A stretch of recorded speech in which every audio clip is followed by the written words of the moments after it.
Good morning students. Sri Vidya Bharati Metric Higher Secondary School, Chakrampalayam. Now we discussed about the class 10th standard social science subject, civics lesson 1, Indian Constitution, continuation of this lesson. Okay. Today we discussed about the heading 1.6 fundamental rights. The fundamental rights are enshrined in part 3 of the Constitution from articles 12 to 35. In this regard, the framers of the Constitution derived inspiration from the Constitution of USA. Okay. Originally, the Constitution provided for 7 fundamental rights. At present, there are only 6 fundamental rights we have followed.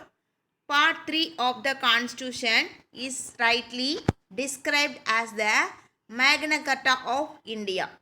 While fundamental rights are available to all the persons of our country, and certain fundamental rights are available only to the Indian citizenship.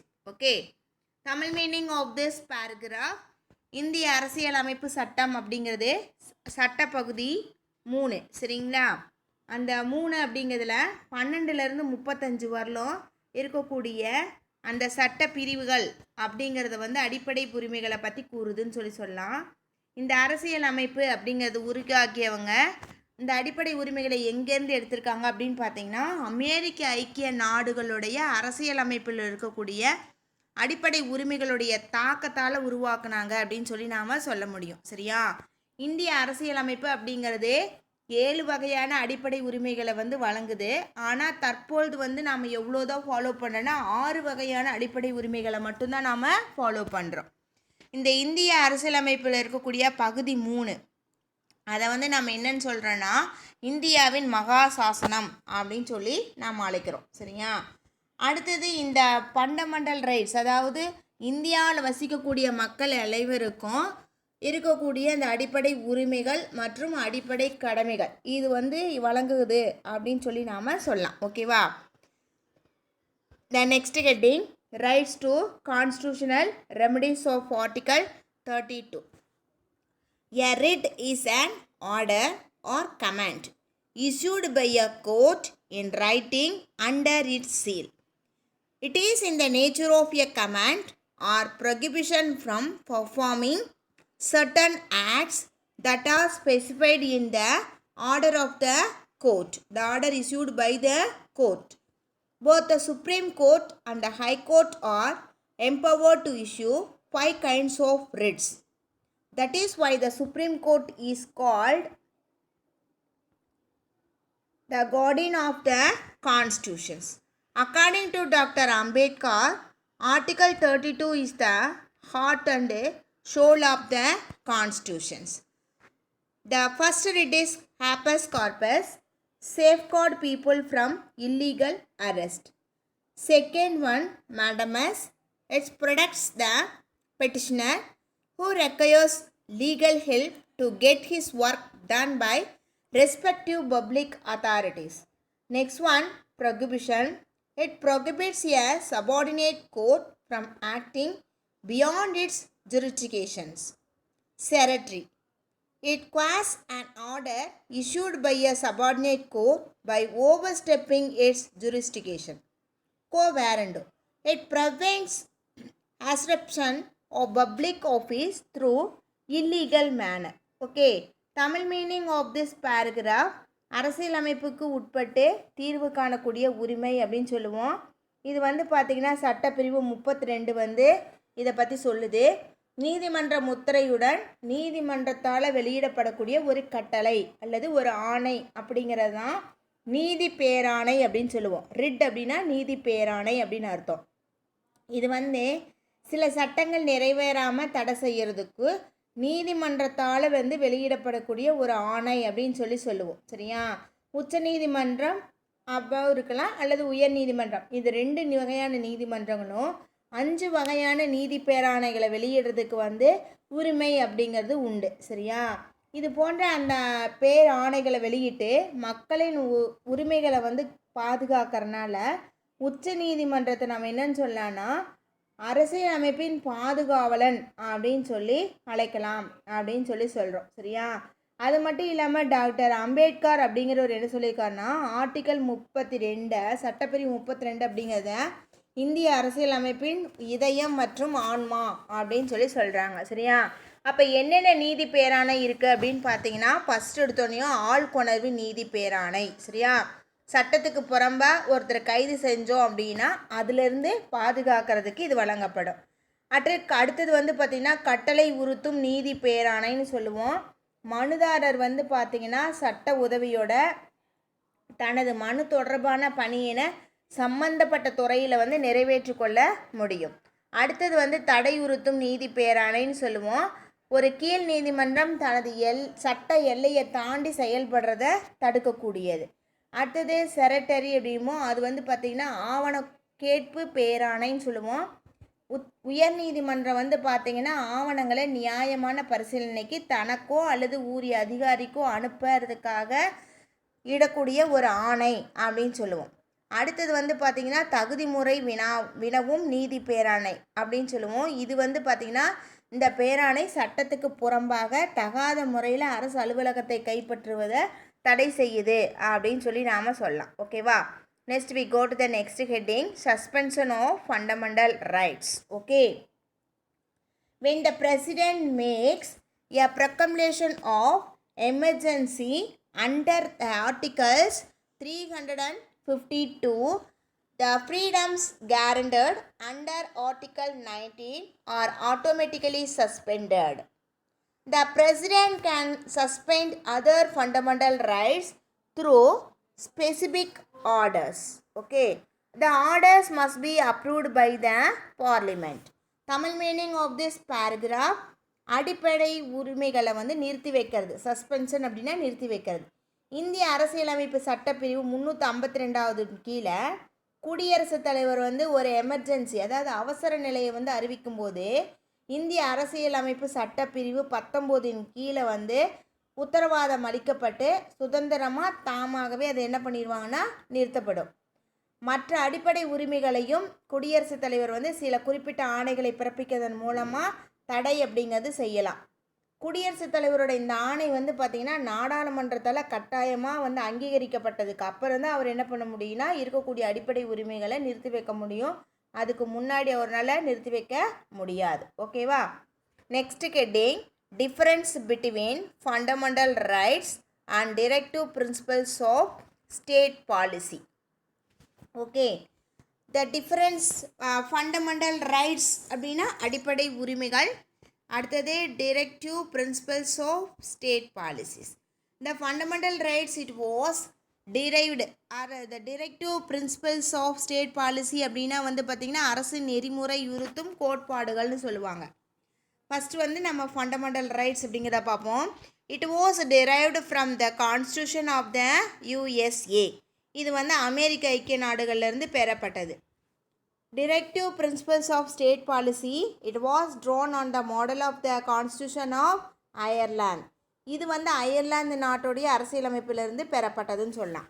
Next point, even the government cannot take away or abridge these rights. அரசாங்கத்தால் கூட இந்த உரிமைகளை வந்து நீக்கிறவோ அல்லது சுருக்கவோ முடியாது. There are mere instruction to the government. இது வந்து அரசுக்கு வந்து வெறும் அறிவுறுத்தல்கள், அதாவது கட்டளையிடக்கூடிய ஒன்றா இருக்கலாம். These are enforceable by a court of law. Okay, இது வந்து நீதிமன்றத்தை சட்டத்தால் செயல்படுத்தக்கூடிய ஒன்று அப்படின்னு சொல்லலாம். These are not enforceable in any court. இது வந்து எந்த நீதிமன்றத்தாலும் கட்டாயப்படுத்த முடியாது. These have legal sanction. இது வந்து சட்ட ஒப்புதல் அப்படிங்கிறது பெற்றது. These have moral and political sanctions. இது வந்து தார்மீகம் மற்றும் அரசியல் ஒப்புதல் வந்து பெற்றது. These rights strengthened political democracy in the country. இந்த உரிமைகள் வந்து பார்த்திங்கன்னா ஒரு நாட்டுடைய அரசியல் ஜனநாயகத்தை வந்து வலுப்படுத்துதுன்னு சொல்லலாம். The implementation of these principle ensures social and economic democracy. இது வந்து பார்த்திங்கன்னா இந்த கொள்கைகளை செயல்படுத்தும் போது சமுதாயம் மற்றும் பொருளாதார ஜனநாயகம் அப்படிங்கிறது உறுதியாகுது அப்படின்னு சொல்லி நாம் சொல்லலாம். ஓகேவா? நெக்ஸ்ட் வந்து பார்த்தீங்கன்னா இந்த fundamental rights. Okay, the six rights are there in.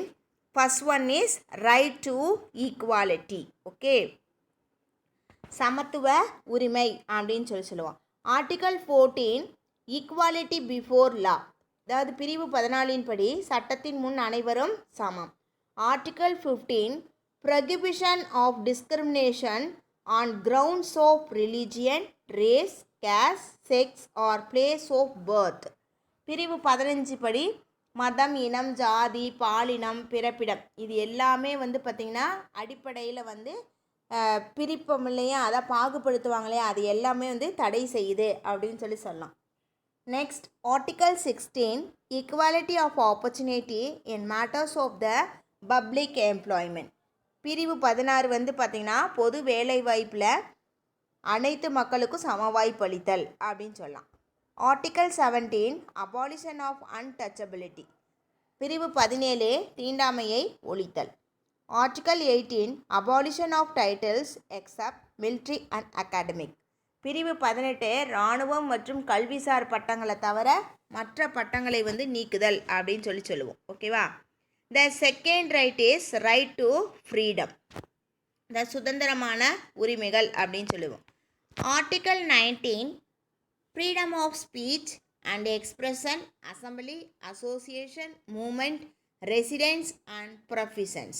அதாவது வந்து பார்த்திங்கன்னா பிரிவு 19 நமக்கு எதெல்லாம் கொடுக்குதுன்னா பேச்சுரிமை, கருத்துக்களை வந்து தெரிவிக்கக்கூடிய உரிமை, அமைதியான முறையில் ஒரு கூட்டம் கூடுவதற்கான உரிமை, சங்கங்கள், அமைப்புகள் தொடங்க உரிமை, இந்திய நாட்டுக்குள்ளே விரும்பிய இடத்துல வசிக்கக்கூடிய உரிமை, எந்த இடத்துல வேணாலும் நாம் தொழில் செய்யக்கூடிய உரிமை அப்படிங்கிறத வழங்குது. Article 20 protection in respect of conviction of offence. பிரிவு 20 படி குற்றம் சாட்டப்பட்ட நபர்களுக்கான உரிமை மற்றும் தண்டனைகளிலிருந்து பாதுகாப்பு பெறக்கூடிய உரிமை. Article 21 protection of life and personal liberty. பிரிவு 21 வாழ்க்கை மற்றும் தனிப்பட்ட சுதந்திரத்திற்காக பாதுகாப்பு பெறும் உரிமை. Article 21A right to elementary education. பிரிவு 21A தொடக்க கல்வி பெறும் உரிமை. Article 22 protection against arrest and detention in certain cases. பிரிவு 22 சில வழக்குகளில் கைது செய்து தடுப்பு காவலில் வைப்பதற்கு எதிராக பாதுகாப்பு பெறும் உரிமை அப்படின்னு சொல்லலாம். Okay, the next fundamental rights right against exploitations. Article 23 prohibition of traffic in human beings and forced labor. சுரண்டலுக்கு எதிரான உரிமைன்னு சொல்லுவோம். இது பிரிவு 23 கட்டாய வேலை, கொத்தடிமை முறை மற்றும் மனித தன்மையற்ற வியாபாரத்தை வந்து தடுக்கிறது. Article 24 prohibition of employment of children in factories etc. தொழிற்சாலைகளில் அல்லது ஆபத்தான இடங்களில் குழந்தை தொழிலாளர்கள் முறையை வந்து தடுத்தல் அப்படின்னு சொல்லுவோம். Next rights right to religion. Article 25 freedom of conscience and free professions practice and propaganda of religion. சமய சார்பு உரிமை அப்படின்னு சொல்லுவோம். பிரிவு 25 எந்த ஒரு சமயத்தை ஏற்கவும் பின்பற்றவும் பரப்பவும் உரிமை அப்படிங்கிறது உண்டு. Article 26 freedom to manage religious affairs. பிரிவு 26 சமூக விவகாரங்களை நிர்வகிக்கும் உரிமை. Article 27 freedom from payment of taxes for promotion of any religion. பிரிவு 27 எந்த ஒரு மதத்தையும் பரப்புவதற்கான வரி செலுத்துவதற்கு எதிரான சுதந்திரம். Next article 28 freedom from attending religious instructions or worship in certain educational institutions. பிரிவு 28 மதம் சார்ந்த கல்வி நிறுவனங்களில் நடைபெறக்கூடிய வழிபாடு மற்றும் அறிவுரை நிகழ்வுகளை கலந்து கொள்ளாமல் இருக்கிறதுக்கான உரிமைகள் அப்படின்னு சொல்லுவோம். Next 5th one cultural and education rights. Article 29 protection of language script and cultural of minorities. கல்வி கலாச்சார உரிமைகள்னு சொல்லுவோம். பிரிவு 29 சிறுபான்மையினரோட எழுத்து மொழி மற்றும் கலாச்சார பாதுகாப்பு. Article 30 Right of minorities to establish and administer educational institutions. பிரிவு 30 சிறுபான்மையினரின் கல்வி நிறுவனங்களை நிர்வகிக்கும் உரிமை. Okay, next fundamental right to constitutional remedies. Article 32 it allows individuals to seek residential for the violation of their fundamental rights. Okay, அரசியல் அமைப்புக்கு உட்பட்டு தீர்வு காணும் உரிமை அப்படின்னு சொல்லுவோம். பிரிவு 32 தனிப்பட்டவரின் அடிப்படை உரிமைகள் பாதிக்கும் போது நீதிமன்றத்தை அணுகி அவர் தன்னுடைய உரிமைகளை திரும்ப பெறுதல் அப்படின்னு சொல்லி நாம் சொல்லுவோம். ஓகேவா? அடுத்து next right to property act 31. It was deleted from the list of fundamental rights by the 44 Amendment Act 1978. It is made a legal right under Article 300A in Part 12 of the Constitutions. Okay. 1978 ஆண்டு 44வது அரசியலமைப்பு சட்ட திருத்தத்தின்படி அடிப்படை உரிமைகள் பட்டியலிருந்து சொத்துரிமை அப்படிங்கிறது, அதாவது பிரிவு 31 அப்படிங்கிறது என்ன பண்ணிட்டாங்கன்னா நமக்கு பார்த்திங்கன்னா பிரிவு 31 நீக்கப்பட்டுருச்சு அப்படின்னு சொல்லுவோம். இது எங்கே இருந்துச்சுன்னு பார்த்தீங்கன்னா அரசியலமைப்பு சட்டம் பகுதி 12 பிரிவு 307 கீழே இது ஒரு சட்ட உரிமையாக வைக்கப்பட்டிருக்கு அப்படின்னு சொல்லி நாம் சொல்லலாம். ஓகேவா? நெக்ஸ்ட் பாருங்கள், violation of which fundamental rights is associated with the theme depicted in the stamps. அதாவது இந்த அஞ்சல் வில்லைகள் அப்படிங்கிறது எந்தெந்த அடிப்படை உரிமைகளை மீறுது அப்படிங்கிறத குறிக்கிற மாதிரி உங்களுக்கு கொடுத்துருக்காங்க அப்படின்னு சொல்லி பார்க்கலாம். சரியா? இது எந்த இதெல்லாம் பார்த்தோம் அப்படின்னா ஃபஸ்ட்டு ஸ்டாப் சைல்டு லேபர். ஓகேவா? ஃபஸ்ட் எடுத்தோன்னே இது எல்லாமே the 4 stamps depicted by the stop child labour, குழந்தை தொழிலாளர்களை வேலைக்கு வச்சுக்கக்கூடாது அப்படிங்கிறத ப்ரொகிபிஷன் பண்ணக்கூடிய அந்த வில்லைகள் தான் அந்த ஸ்டாம்ப்ஸை நம்ம சொல்லலாம். ஓகேவா?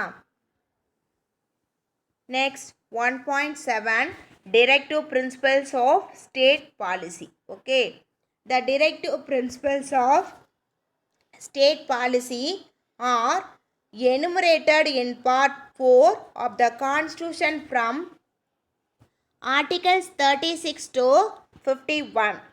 The Constitution does not contain any classification of directive principles.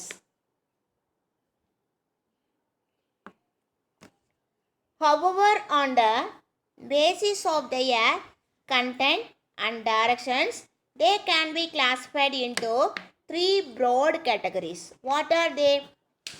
One is socialist, Gandhian, and liberal and intellectual.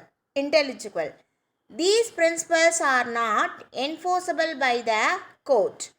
Tamil meaning of this paragraph: directive principle of state policy அரசு நெறிமுறை உறுத்தும் கோட்பாடுகள்னு சொல்லுவோம். இது இந்திய அரசியலமைப்பு சட்டம் பகுதி 4 சட்டப்பிரிவு 36லேருந்து 51 வரலும் இந்த டிரெக்டிவ் பிரின்சிபலை பற்றி தந்திருக்காங்க. அரசியலமைப்பு சட்டம் அப்படிங்கிறது வழிகாட்டக்கூடிய நெறிமுறைகளுக்கு தனியாக ஒரு வகைப்பாட்டை கொடுக்கல. ஆனால் இருந்தாலும் அதில் என்ன இருக்குன்னா பொருள் அடக்கம், வழிகாட்டுதல் அப்படிங்கிற அடிப்படையில் இது 3 பிரிவுகளாக பிரிச்சிருக்காங்க. ஒன்று சமதர்மம். ஓகே, செகண்ட் காந்தியம்னு சொல்லுவோம். இன்னொன்று தாராள அறிவு சார்ந்தவை அப்படின்னு சொல்லி 3 வகைகளாக பிரிச்சிருக்காங்க. ஓகேவா? இந்த கொள்கைகள் நீதிமன்றத்தால் வலுக்கட்டாயமாக செயல்படுத்த முடியாது. ஓகேவா? Next we go to next paragraph. But they are fundamental for the governance of the country. They aim at promoting the social welfare of the people.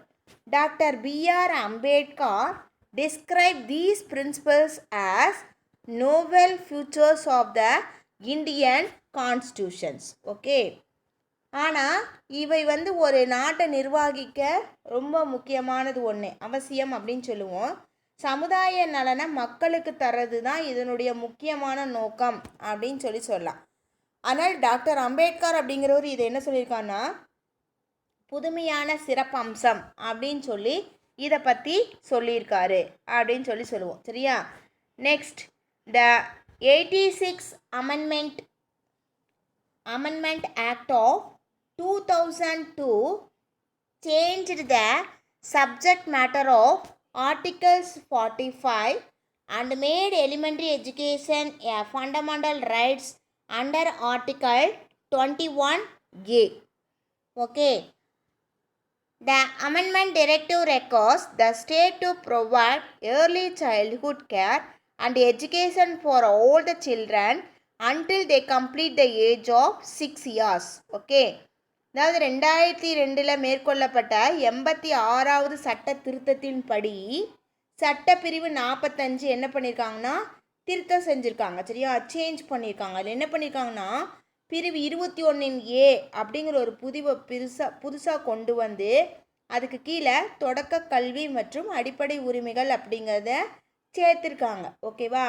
இந்த திருத்தம் மாநில அரசுகள் முன்பருவ மழலையர் கல்வி, சரியா, அதாவது ஏர்லிஹுட் சைல்டு கேர் அண்ட் எஜுகேஷன் அப்படின்னா என்னென்னா ஃப்ரீ கேஜி எல்கேஜியில் சொல்கிறோம் இல்லையா நம்ம, அதுதான் வந்து சொல்லியிருக்காங்க. சரியா?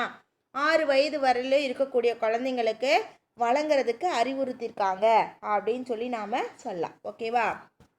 த next heading fundamental duties. 1.8 fundamental duties. The fundamental duties in the Indian constitution are inspired by the constitution of former USSR. Okay, United Soviet Russia. ஓகேவா? United States of Soviet Russia. In 1976, the Congress Party set up the Sardar Savaran Singh Committee to make recommendations on fundamental duties. The 42nd Amendment Act of 1976 added some responsibilities of citizens to our constitutions called fundamental duties. This amendment added a new part, namely 4A, to the constitutions.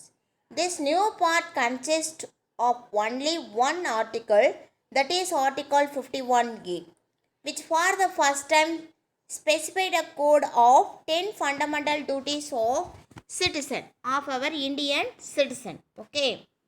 Tamil meaning of this paragraph, அடிப்படை கடமைகள்.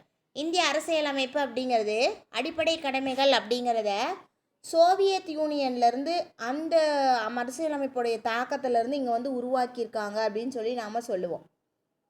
1976வது ஆண்டு அமைக்கப்பட்ட சர்தார் சவரன் Singh committee அரசியலமைப்பு சட்ட திருத்தம் பண்ணுறதுக்காக பரிந்துரை அப்படிங்கிறது செஞ்சுது. அதன்படி 1976வது ஆண்டு 42வது அரசியலமைப்பு சட்ட திருத்தம் அப்படிங்கிறது கொண்டு வந்து அதில் நம்மளுடைய நாட்டில் இருக்கக்கூடிய குடிமக்களுடைய பொறுப்புகளை சிலவற்றை வந்து சேர்த்துச்சு.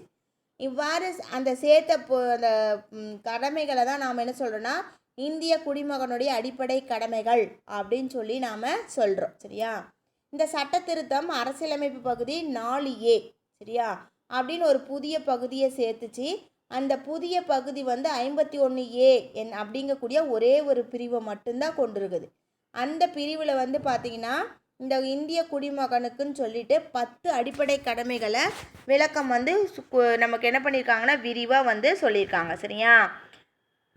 List of fundamental duties. To abide by the constitution and respects it ideals and institutions, the national flag and the national anthem. Okay, அதான் சட்ட கடமைகளுடைய அந்த 10 பட்டியல் இருக்கு இல்லையா, அது 1 by 1 பார்க்கலாம். ஃபஸ்ட் ஒன்று, ஒவ்வொரு இந்திய குடிமகனும் அரசியலமைப்பு, அதன் கொள்கைகள், நிறுவனங்கள், தேசிய கீதம், அடுத்தது வந்து பார்த்திங்கன்னா தேசிய கொடி, தேசிய சின்னம், இது எல்லாத்தையும் என்ன பண்ணணும் நாம் மதிக்கணும். ஓகேவா? To cherish and follow the Nobel idols which inspired the national struggle for freedom. அடுத்து வந்து பார்த்திங்கன்னா சுதந்திர போராட்டத்துக்கு தூண்டுகோலாக அமைஞ்சிருக்கக்கூடிய அந்த உயரிய நோக்கங்கள் அப்படின்னு இருக்கும் இல்லையா, அதை வந்து நாம் போற்றி வளர்க்கணும். சரியா?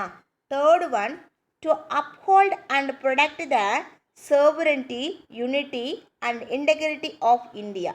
இந்தியாவினுடைய இறையாண்மை, ஒற்றுமை, ஒருமைப்பாடு இவற்றை வந்து பேணி பாதுகாக்கணும். Next one, to defend the country and render national service when called upon to to so.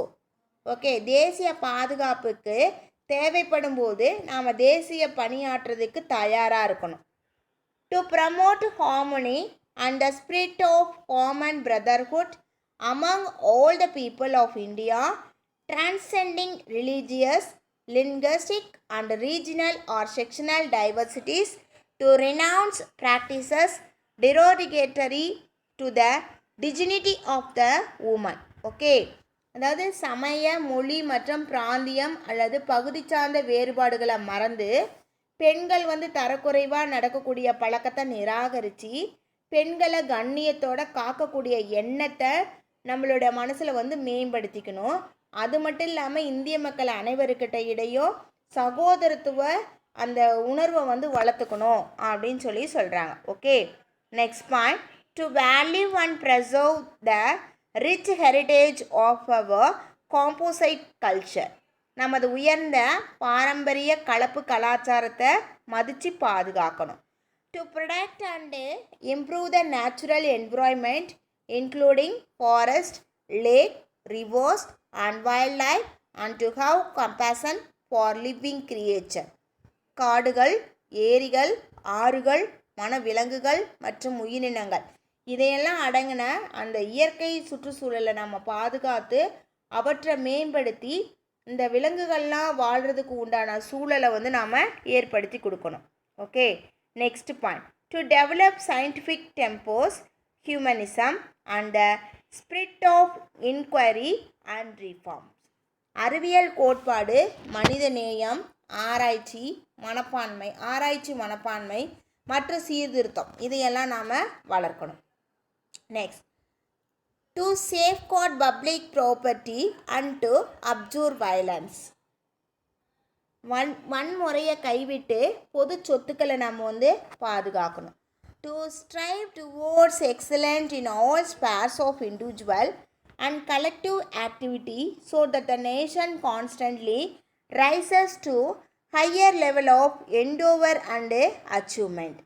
தனிப்பட்ட மற்றும் கூட்டு செயல்பாடுகள் அப்படின்னு சொல்லி அனைத்து செயல்பாட்டிலையும் சிறந்தவற்றை நோக்கி செயல்பட்டு நம்மளுடைய தேசத்தோட நிலையான உயர்ந்த முயற்சிக்கு மற்றும் சாதனைக்காக நாம் ஒவ்வொருத்தரும் உழைக்கணும். Next, to provide opportunity for education to his child and ward between the age of 6 and 14 years. Okay, the 86 Constitutional Amendment Act 2002 has already introduced the 11th fundamental duty under 51A subsection K, under which all the citizens of India or parents shall provide opportunities for education to their children between the age of 6 and 14 years. Okay, 6 முதல் 14 வயது வரையில் இருக்கக்கூடிய குழந்தைகள் அனைவருக்கும் கல்வி பெறும் வாய்ப்பை வந்து நாம் வழங்கணும். 86வது சட்ட அரசியலமைப்பு சட்டம் அது 2002 படி 51A சப்செக்ஷன் கே அதுக்கு கீழே 11ஆவதாக ஒரு அடிப்படை கடமை அப்படிங்கிறத அறிமுகப்படுத்தியிருக்குது. இந்த பிரிவின் கீழே அனைத்து இந்திய குடிமக்களும் அல்லது பெற்றோர்கள் என்ன பண்ணுன்னா 6 வயது முதல் 14 வயது வரலும் தங்கள் குழந்தைகளுக்கு வந்து கல்வி பெறும் வாய்ப்பை வந்து நாம் ஏற்படுத்தி கொடுக்கணும். ஓகேவா? Today the class is over now. Tomorrow we discussed about the central states relations. The lesson prepared by Rajamani, Sri Vidya Bharati Metric Higher Secondary School, Chakrampalayam. Thank you, one and all.